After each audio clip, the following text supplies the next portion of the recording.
Hey guys, welcome back to my channel and I'm back again with another really interesting video. Today we are going to learn about labeled breaks in Kotlin. Before I start with the topic guys, if you have not yet subscribed to my channel then please do subscribe to my channel and hit the bell icon for future notifications, and let's get started with the labeled breaks. So guys, what are labeled breaks? Basically guys, labeled breaks are similar to the return keyword in our code. So if you know about the return keyword, it basically returns from a function to its enclosing function, right? So for example, if I just write any statement here, so for example, if I'm writing a for loop, I in 110, and I'm printing here something like print hello. Now if I execute this function, it is going to print hello 10 times, right?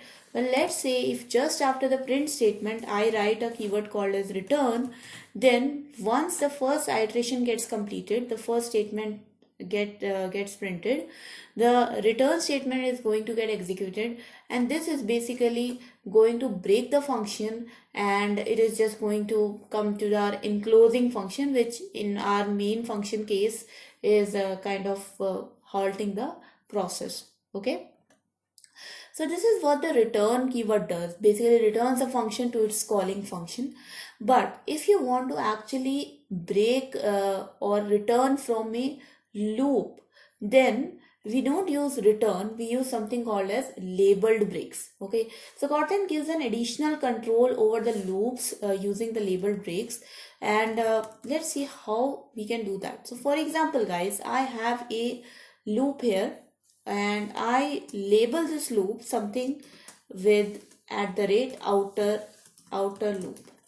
Okay, so what happens guys, sorry, not outer loop, in fact outer loop . So what you do, you create the label of the loop and then you add after that, and this becomes the label for a for loop. Okay, so a break qualified with the label basically jumps to the execution point right after the loop marked with that label, and this is basically majorly useful when we are dealing with the nested loops. So for example guys, if I have labeled this loop like this, and if I want to check if I is greater than 5, so if I becomes greater than 5, then break to break the outer loop. So what it will do, once I value becomes greater than 5, it is going to break the outer loop, and then after the outer loop, whatever statement is written here, so for example print outer loop is completed. Now whatever the statement is after this outer loop, that is going to get executed. So let's see the output, how it's going to. So you can see here that hello is printed like 6 times. So I think it is going to be much clearer if I write here dash dash. So hello is actually printed here 6 times, and once the I value becomes greater than 5, that means our I value becomes equals to 6, then the loop is broken and the statement after the outer loop is printed. So outer loop is completed. Okay, let's see a nested loop also using this labeled breaks, how we can actually control nested loops.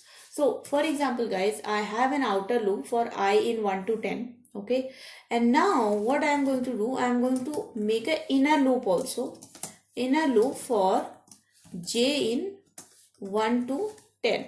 Okay, so what I basically want to do here is that if j value is greater than 3, or let's say, yeah, if j value becomes greater than 3, then break the inner loop.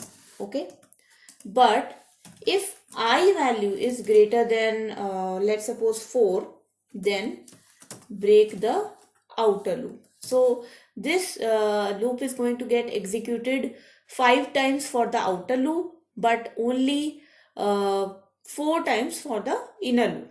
Okay, whenever an outer loop is executed, then we are going to print the I value, so $I, and whenever an inner loop is executed, we are going to print the j value, so print $j. Okay, So let's see how this actually works. Let's see. So what is going to happen for I, that means these dash index, you can see that we are only getting I value from 1, 2, 3, 4 and 5, because once inside the inner loop I value becomes greater than 4, then we are breaking the outer loop. So the bigger loop is broken. And in case of j, you can see that the j values are only printed from 1 to 4, because as long as j is less than 3, it's fine. But when it becomes greater than 3, that means when j becomes 4, after that we are breaking the inner loop. So that's why j values are only printed from 1 to 4, but I value is printed from 1 to 5. So 1, 2, 3, 4 and 5. And finally, when both the outer loop and inner loop are broken, then it prints outer loop is completed. Okay. So this is called as labeled breaks, guys. Using this, you can actually have an additional control over your nested loops. So that was the video, guys. I hope the label breaks is clear to you, and I hope your Kotlin practice became a little bit better with this knowledge.